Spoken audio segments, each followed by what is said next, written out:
This is the Kashcroe Radio Show. Now your hosts, Andre Russell, and cohorts, Shaquan and Darren. What's going on, guys? Welcome to episode 11 of the Kashcroe Radio Show, your hub for all things video game entertainment. And today we're going to talk about some recent events that happened in the media. Plus, we're going to be talking about couch co-op. Is it going extinct? Let's talk about it. With me today, I got my co-host with me, Shaquan. Darren is out today, but we're going to still get in this conversation. Quan, what's good? Not much. Chilling. How you doing? Yeah, I'm Gucci, bro. I'm Gucci. I'm kind of tired, bro, because I'm still running that Tunic. Tunic's kicking my ass, bro. Oh, yeah. I beat it last week. Very great game. Great game.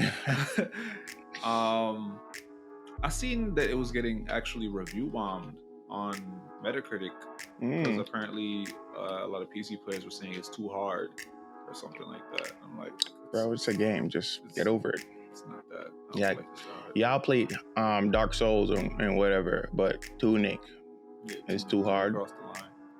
Yeah. Stop it.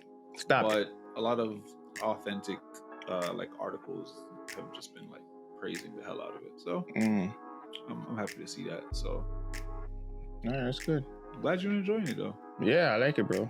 It's tough, but like I'm really into it. Yeah, it has that top down like mechanic. Yeah, like the whole old school Zelda vibe, but at the same time, because I've seen its own thing. It's still its own thing. It's definitely its own thing. Like I've seen a lot of people just like maybe say something and try to compare it. I'm like, oh, it's a clone, it's a this, it's a that. And I've seen that happen more than one time because anytime somebody tries to do something that's inspired by something, right. So for instance, the game that was a Souls-like that I had mentioned before called Ashen, it was I think it was one of the first things that came to Game Pass, and they had Xbox had advertised it.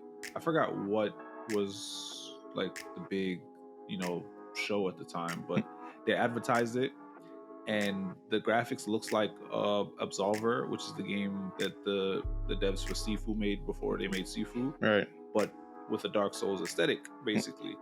And online, everybody was just like, "Oh, it's a ripoff, it's a clone, it's a this, it's a that." But like when you actually play the game, you can see that it has enough to stand on its own 2 feet, its own merit. It's like it's complete. It's just completely its own game. Just has similar mechanics, and that's just so weird. I feel like for people to be upset if something has similar mechanics, especially if they're trying something new with it, because if people thought about that when GoldenEye was out, right, we wouldn't have Call of Duty. We wouldn't have so much games. Like we wouldn't have death matches in general. Like if somebody was like, nah, that reminds me a little bit too much of Unreal Tournament. I'm not gonna do that. I'm not gonna try that. Someone's like, oh, it's an Unreal Tournament clone. It's a GoldenEye like. Never heard nobody say that. Right.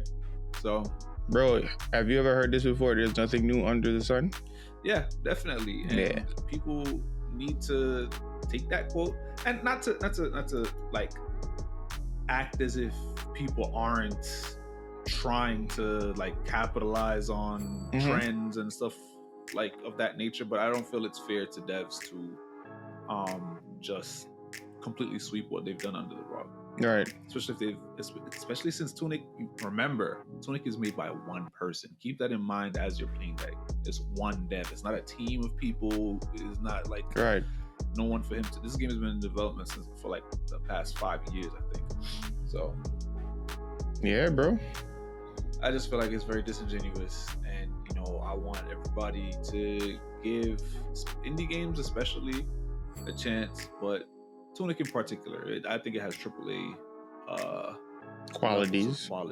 Even if it's not like, I can see his facial expression, the wrinkles in it, but like not only that, like the scope, like whenever like the camera pans out, bro, and you see like the scope, that's when I think that's what you're talking about. It turns into a AAA game. So you, I guess it's not a spoiler, but the part that we were speaking about it off screen, the part that you got past to do with the spear, you go on that bridge, and it's that's exactly what I was talking about. That's exactly what I was talking about. When I had mentioned it the first time, you guys can go back and watch or listen to the early episodes, and I was mentioning it the first time, games to play, and I mentioned that there's parts of the game that feel AAA. That is the specific part. I know that's what you were talking about. Well, once I saw it, was oh crap, beautiful. It's just once you understand the medium itself, and you just you know what you're supposed to do. You know what you're supposed to do, and they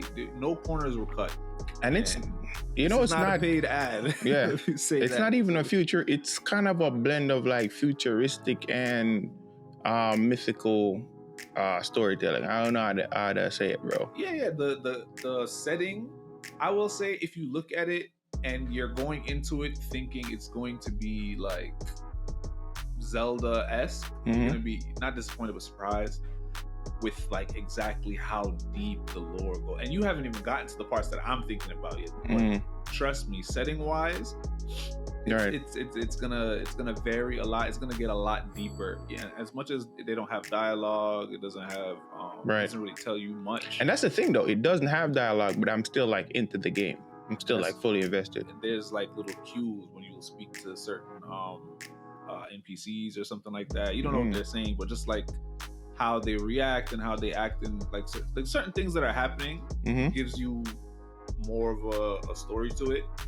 And I think you're gonna like it. The further you get into it, it gets a lot deeper. And I sometimes I do wish it did have dialogue so that I could, understand more of what's going. Because I know there's things that went over my head, but just in terms of set pieces and character design and levels and just all of that, the story.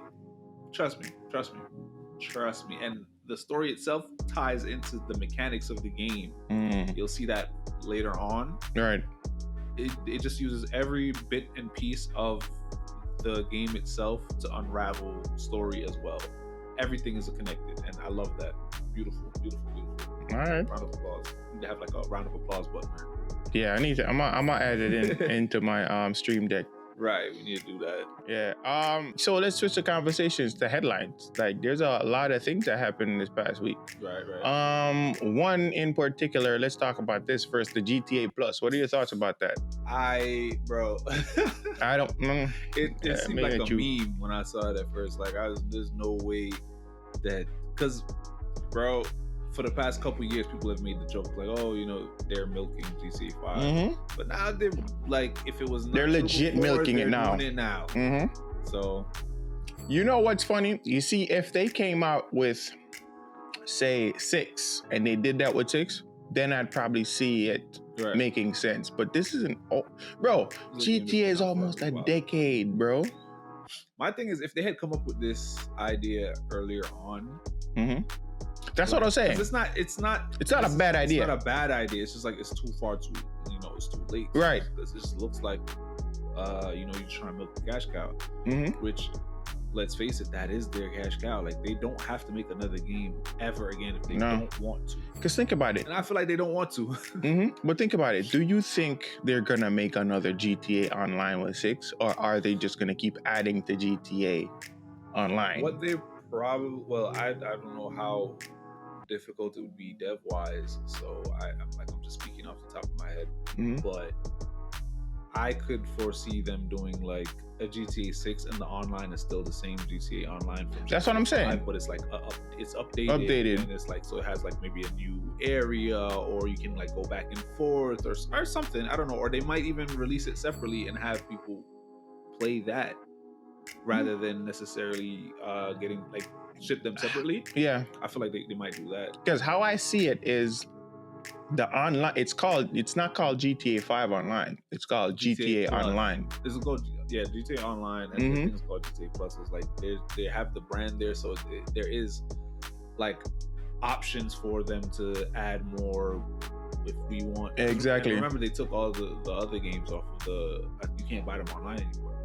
So if they want to roll that over into whatever content they want to do, they can also do that. Yeah, I feel like they'll probably just add more play areas, and then it's basically expand the playground.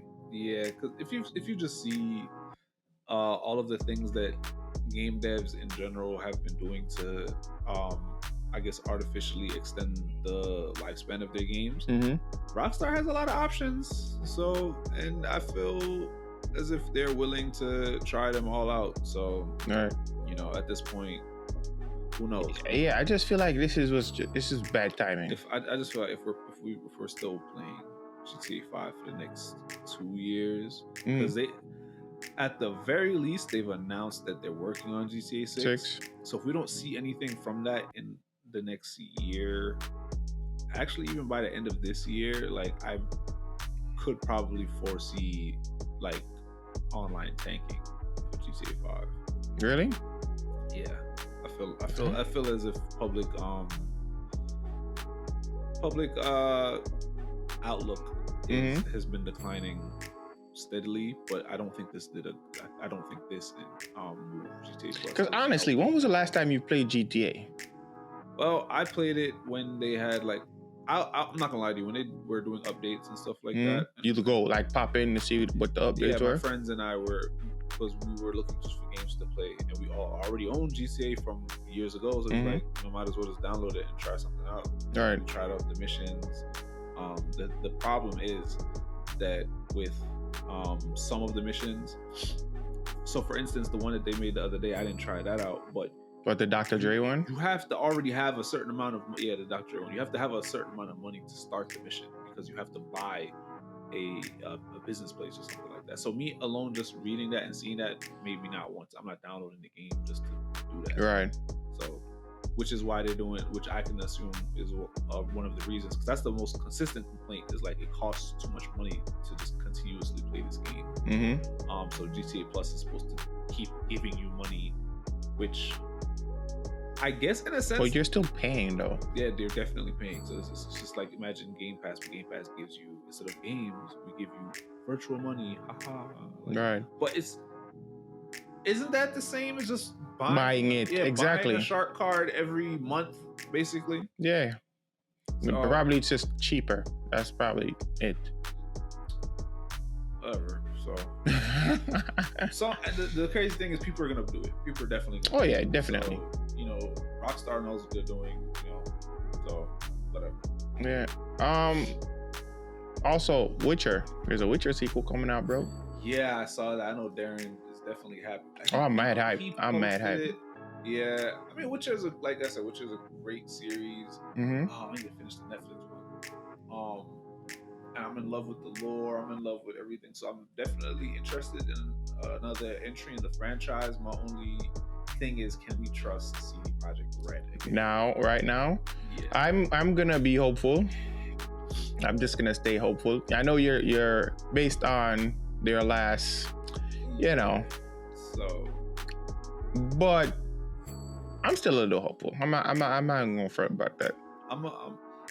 I'll just, let's wait and see what's going on. I do personally think that they're going to put more effort into now. Oh yeah, because they don't want what happened with Cyberpunk to happen again. That too. They don't want to make a repeat mistake, but also, I mean, I will give them a little bit of credit that, you know, COVID, who could have predicted that was going to happen, you know, and they didn't handle it as well as they should have. Exactly. So that all is a factor, but at the same time, I think Witcher is their, like, you know, that's their baby, you know? So I think their devs definitely have like projects or franchises that they favor more. Yeah. So, you know, Cyberpunk was like, you know, we're stretching our legs, we're trying something new.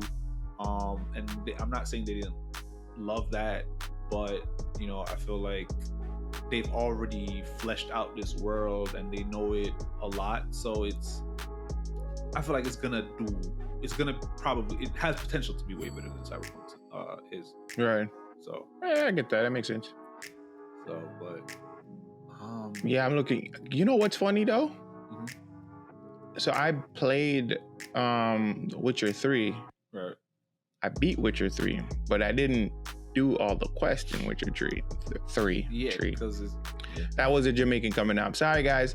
But here's the thing. I feel like I want to go back now. Oh, you can definitely. It's one of those games that, and I say this as someone who's never beat it. but it's one of those games that you can go back, and if you've beaten it before, you can play it again and try it differently. Yeah. And I've always liked games like that because I've hated the feeling of, and I'm not a completionist by any means. Oh, I'm definitely not. I feel like there's certain games that New Game Plus, even if it's not a part of it, you still want to go back into that world because there's a lot of things, like substantial things. It's not like, oh, I missed a side quest here, or I missed a, like, it's like other parts of the world that you really have not explored that are part of it. And which I think Witcher is one of those, you know, Elder Scrolls. That's one of the reasons why Elder Scrolls is still like popular today. It's been what, 6-7 years since the last release. People are eagerly waiting the next Skyrim. People are awaiting the newest Bethesda title. What was that? Starfield. Simply off of how much they loved Skyrim, honestly, at this point. Because what else is there for them to, you know, ride off of, you know, besides, I guess, Fallout. But Skyrim is still, like, people consistently play. You know, I found out the other day there's like an old woman that apparently I forgot her title, I guess, Skyrim grandmother or something like that. Oh, word. But she's played Skyrim every single day for years, I think.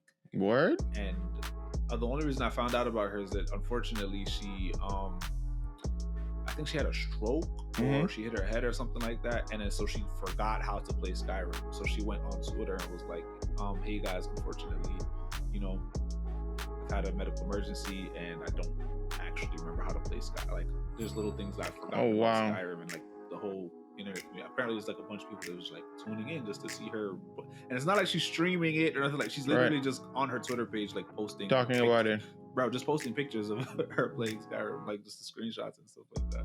So just to show you how much, like, and that's cool when you can get like a lot of mileage out of a video game. Yeah, I feel like I'm not GTA 5 though. Nah. Let me know if you guys would like to see me stream The Witcher 3. Oh yeah, post your comments below. I think that would be it. Just crossed my mind. Crossed my mind. I definitely think there's a market for that, because like I said, it's one of those games, man. Yeah. And I guess if we just like they didn't give like a release date or like a no release date. They just made an announcement that the game was in development and running on Unreal Engine 5. So I'll give that like 2 years for us to get like any update on that. Yeah. Why do people do that? Like all the way out, bro. Like, y'all need to stop it. It's like, we're planning on making a game that everybody loves, and it was like, oh my god, I can't wait. And 5 years later, it was like, did you see my meme? No, which one was it? I think I did a meme, something similar. No, it was for the Zelda, but it said Zelda is dropping, and then it says delayed till next year. Yeah. Well, that, I think that Nintendo, because they announced the sequel like last year, right? Yeah. So if it was supposed to come out this year, then like that wouldn't have been too bad. So Nintendo is kind of all right with that. All right. Speaking of delays, well, this is more of a cancellation. E3. There's no E3 this year. Yeah, I was a little disappointed because bro, we mentioned it in one of our first episodes. So yeah, we're looking forward to E3. Exactly. And we were talking about what we were anticipating. Oh my god, bro. Right. So that really took me aback, because I'm like, why is it canceled? Because even the digital the online one was canceled. Like, what happened? Exactly. What happened? So I guess the big question is, what is going to replace that? I feel like this is just an assessment.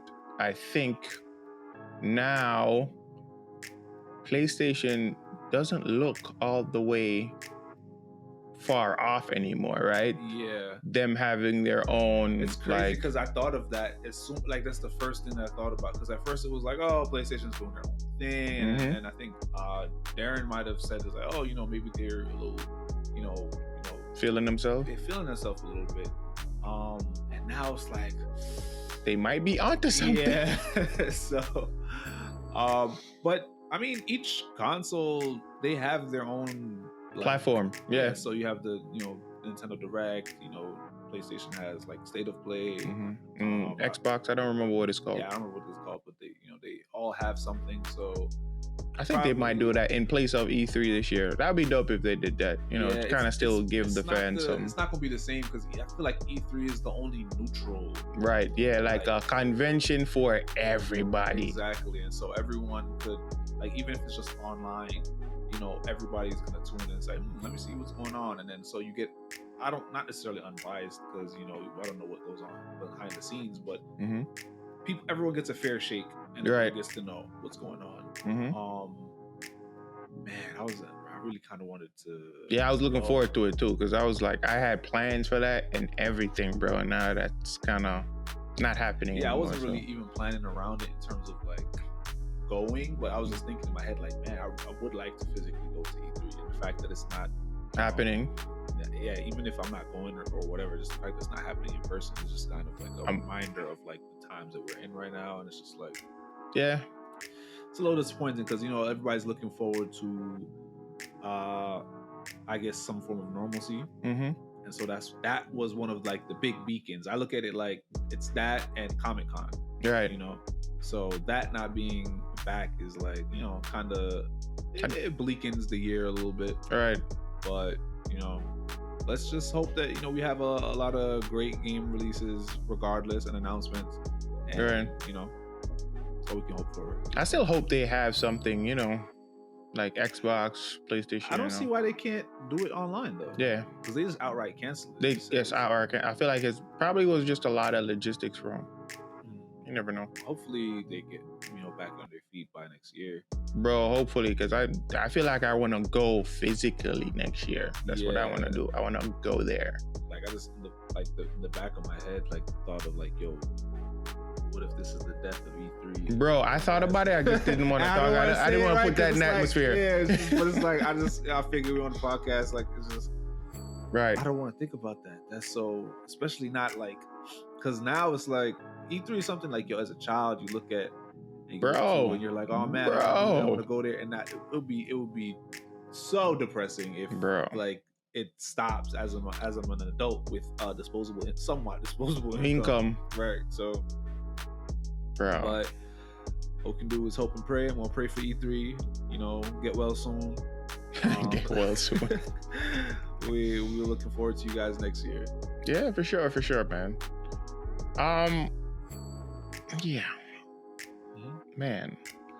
All right, let's switch up the conversation. Let's just get into this real talk. This is something that's been on my mind. I don't know if you've been following me on Twitter, but I've been like posting a lot of these questions. Like, is couch co-op dead? Whatever happened to couch co-op? So I wanted to ask you, what do you think happened to couch co-op? Do you think couch co-op is still somewhat of a prominent I don't know what to call it. Like feature in like the gaming space like that anymore.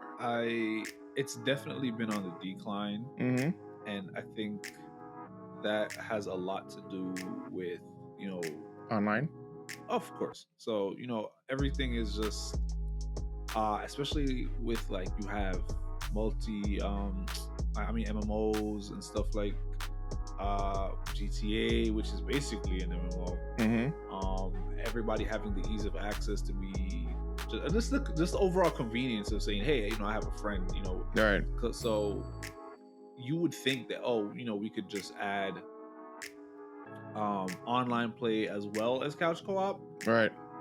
But for a very long time, it's not been that. It's just been, hey, you can only play this online. You can't really just hop in and pick up a controller, or there's no such thing as split screen anymore. And if you see a game that's couch co-op, it's not split screen anymore. It's more like it's more like a Streets of Rage type. Yeah, everything's on one screen. And, speaking of which, they had a new Streets of Rage. Yeah, I was playing with my nephews. It's pretty dope.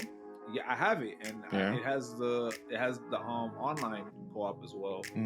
But when I got it, because it was on Game Pass, when I played it, the online wasn't working properly. It's not as streamlined, so it took me out of the experience. Right. When a game that you're used to play, because I think me and you played the original.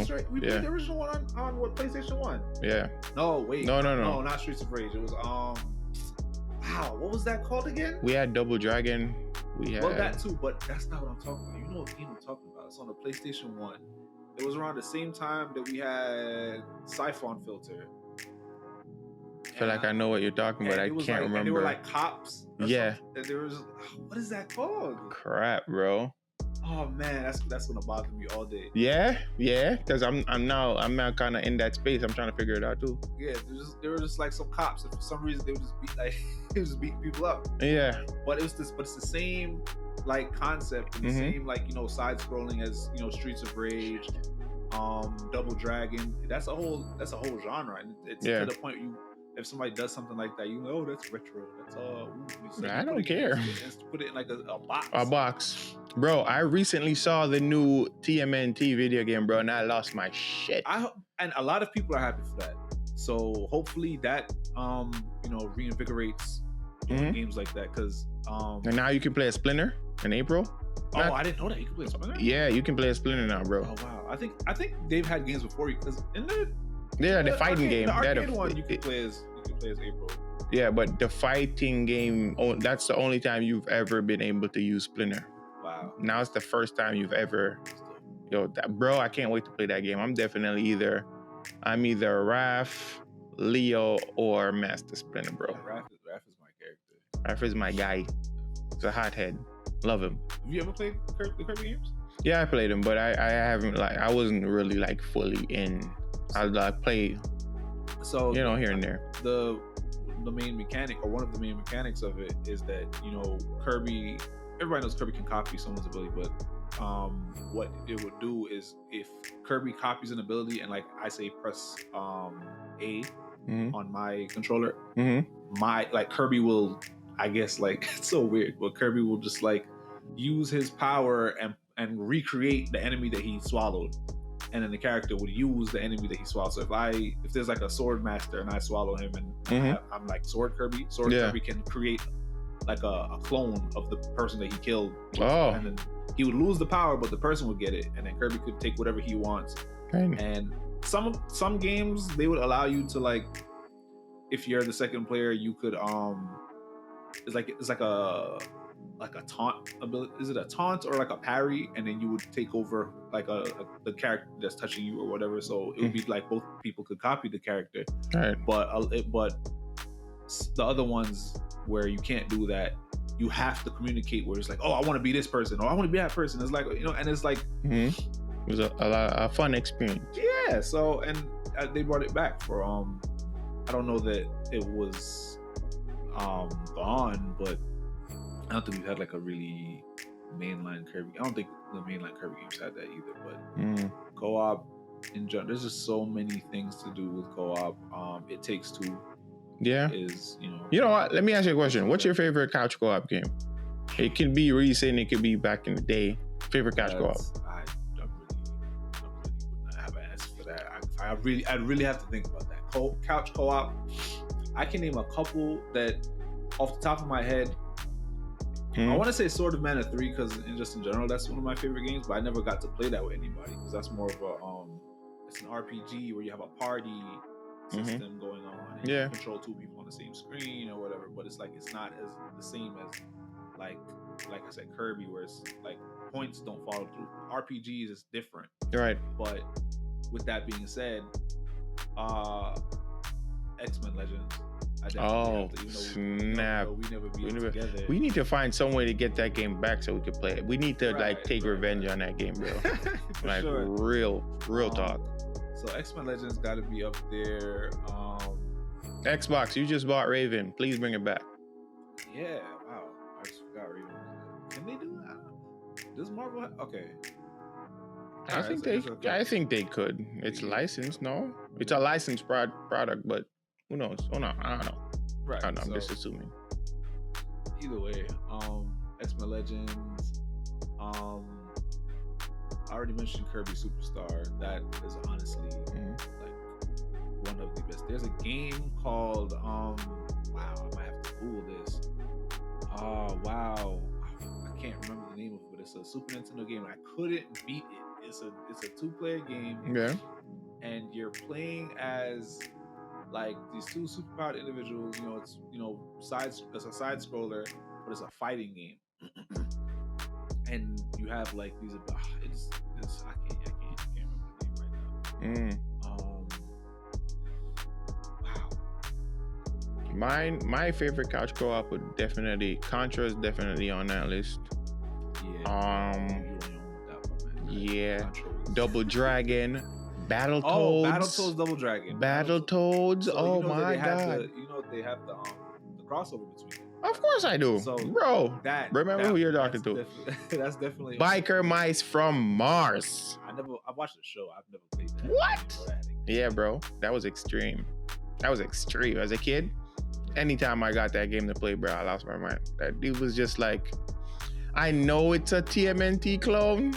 Yeah. But I appreciated it. There's nothing wrong with that being clones, because like, what is Battletoads? No, it's definitely there. That's all they were. A lot of these games were Ninja Turtle clones, bro. Right. But they eventually kind of got their own identity. Yeah, that was just the thing for the 90s. It was like, oh, we can have an ensemble cast of like brother type things, and you're gonna have the edgy. Yeah. He might be an older brother. He might be a younger brother with a chip on his shoulder. He's like, everybody got their Raphael. Everybody got their Donnie. But that's how Power Rangers even got their name. I'm not even talking about the fact that they're from Japan, right? Yeah, we know about that side of everything. But the naming of the Power Rangers came from inspiration off of the Ninja Turtles. I was watching a documentary about the Power Rangers and I found that out. They were saying like, yo, like we want something like the Ninja Turtles, like the Teenage Mutant Ninja Turtles. And that's how they came up with the Mighty Morphing Power Rangers, bro. That makes sense with them, because they've had crossovers too. Yeah. It was cool. Yeah, bro. Yo, to know that these guys never had superpowers and they was like murking the Power Rangers, bro. That was insane. But people never liked the female Ninja Turtle. I know they kind of made it canon now because I think they have a female Ninja Turtle in the comics now. Yeah, they have like a... But she's not necessarily a turtle. She's just a mutant. But she mutated into a turtle. That's a long story. This is not that kind of show. This is a video game podcast. But they made like a new Battletoads the other day. Yeah, it's on Game Pass. And that's okay. So I want to bring that up because people were upset that it didn't have online. It's exclusively co-op. Oh, I did not know that. I thought it was. Nope, it's exclusively couch co-op. I played it with Antoine. Our cousin Antoine. He was staying with me for a little while. Never got to beat it, but yeah, that is also kind. They definitely didn't cut any corners with the difficulty. People didn't like the art style. Mm-hmm. I liked it because it has like a cartoony art style. But that's what Battletoads were, bro. What do you want? The original Battletoads were like super edgy of the era. But I feel like this was kind of edgy too. The humor. All right, what I'll say is from a writing standpoint, it's definitely a Battletoads game. Mm-hmm. It's definitely a Battletoads game. It's like it's a love letter to the series. You want realistic toads? Like, nah, bro, stop it. Especially with the cops, but like for people that was upset, it's just that the art style was like I said, of that era. But if you look at the Ninja Turtles, right? Mm-hmm. Ninja Turtles have done like the exact same thing in terms of like I don't want to say a rebrand, right? But if you saw the Nickelodeon Ninja Turtles, a lot of people were like, "That's not my Ninja Turtles." Yeah, so, like my turtles are this, that, and whatever. But if you actually watch the show, especially the fight scenes, it's probably one of the best Ninja Turtle series ever. Which one? I forgot what it's called, but it's on Nickelodeon. And they had like 2 or 3 iterations of Ninja Turtles so far. Right. They've had a whole lot, but No, I mean Nickelodeon has had like 2 or 3. It's either the most recent one or the one before that. Before that? The CG one? No. It was the cartoon, like straight cartoon. Yes. Oh, so it's the last one. Bro, I've seen, and like I said, I've never watched entire episodes, but I've seen like enough clips from it to be like, this is I won't say a lot better, but in terms of action, at least, it's very advanced. It's basically like an anime. Right. People are looking at it like the last Battletoads like it was a Teen Titans Go type of thing, because it's like, oh, you're appealing to whatever children or whatever. But when you actually play the game, it still has that level of difficulty. Like right. Battletoads, the original Battletoads, are unfair. Like literally unfair. It's not even like, oh, it's hard. It's unfair, actually unfair. And the only reason people beat it is because some people are just really unreal. I'm not one of those people. Nah. Same thing with Contra. Same thing with a lot of these games. They literally built to like milk coins from like children. So that's probably another reason why couch co-op is, you know, because we're not an arcade culture anymore. No. We're adapting, so I guess you could say it's an adaptation to that's a good conversation to have. We can have that in another episode. Like, did consoles kill arcade gaming? I feel like it did, but let's not talk about that. We'll leave that for another episode. In light of all the things that's happened so far with like couch co-op in terms of like It Takes Two, do you think that couch co-op could make a comeback off of for sure stuff like that? For sure. All it takes, honestly, is developers to take a stand and be like, we want this in our games. Whether people want, because from my perspective, if you're not gonna play it, because maybe you don't have someone to play, because like I don't have someone in my immediate household that would play the video game with me, but I have friends in different households, so you know, online makes more sense. But what about kids? We got kids siblings, like, you know, you just mentioned your nephews, like their brothers. They, you know, if they want to play a game together, why shouldn't they be like? Why do they need to have two different consoles to play a game together? You know, so.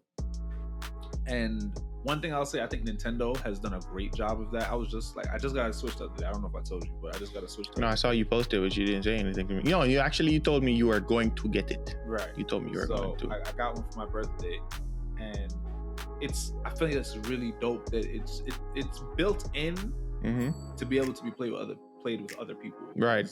Even though it's a kind of a handheld, but it is a hybrid anyway. So yeah. So you play the game and you just get the controller and flip it sideways. I feel like that is, as much as people have praised the Switch already, I really still feel like we do not praise the Switch enough. Like, you know, Nintendo has, you know, their less than friendly consumer practices, let's call it that, but we gotta give them a shout out for doing that, because no other, like, what other console was doing that? No other console was like this handheld console. Because if I remember, buying a controller for the PS2 was not something that is like you're not getting another DualShock controller. You're getting like a third-party see-through controller that's made out of plastic. And it's light. It's paper, bro. It's like you hold onto it too tightly and you shatter the handle on it. And I will say the Nintendo Switch don't necessarily feel the most durable, but just the idea of like, whoever came up with that idea, like, yo, we just gonna pull it off of and then it has a stand on the back, like you can play. What? Yeah, amazing. Me personally, I got big hands, so I can't really like play like that. I have to have a controller grip if I'm gonna play it in handheld mode. Right. But I have the Pro controller. That's mainly what I play on. Right. So I don't really travel with it like that. Like if I'm going on a flight, sure. But I mainly use it in, I guess you could say console mode. Got you. Yeah. But that's the most convenient for me. Like the fact that you have the option there, And if you think of it, you know, it's like you said, you have big hands, but Nintendo mostly markets, I guess, towards children. So to them, it's super convenient. And I think that's why they came up with the Pro controller, so it appeals to the adults more. That's where the pros. Makes sense. But yeah, I was playing like I went to Atlanta to visit my friend, and we bought Mario Kart. Oh, word? Yeah, we was just like immediately as soon as we bought Mario Kart, you just pick the controller, play the game. Whereas if this was a couple years ago, I would have had to buy a game, I'd have had to buy another controller, and then now you have a whole other controller, and let's say you're not at that place with that person anymore, you just have a whole controller just like waiting to be used necessarily. Whereas the Switch, it's already there. Right. You know, shout out to Nintendo. Yep. So I got a question for the community. What's your favorite couch co-op game? Comment below and let us know, or you can hop in our Discord. What do you got and what to play this week? What to play? Well, we've been talking a lot about couch co-op games. So if you do have somebody at home that you can play a game with, I would say, or you know, and it's so timely, actually, for me to remember it, because we've been talking about Tunic, we've been talking about Elden Ring, we've been talking about just like Souls-like games and games that are, you know, harsh in difficulty. Right. Battletoads definitely is a game that you should play. Okay. I think it should still be on Game Pass. No, it still is. I think it is, right. if I'm not mistaken. So there's that. If you have a Nintendo Switch, you can play Overcooked, which is... That looks fun. That looks like a lot of fun. I'll tell you right now, it's very stressful. Yeah. I'm not a type of person who... I know I said I beat Tunic, but I'm not the type of person who enjoys being stressed. But having other people there, and you can play with up to 4 people. Yeah. Having other people there, it's definitely a fun time. So okay. Battletoads, Overcooked. I guess I'm gonna leave it right there, man. All right. Now we're at our quote of the week, and you know how we do it. It's with the video game twist. Check this out. The lover never leaves. The hungry never starves. Thane Creos. Mass Effect 3. Now that's it for today's show. Thank you guys for watching. It's been your boy Dre. Stay healthy, stay safe, and like always, play on, player. Peace.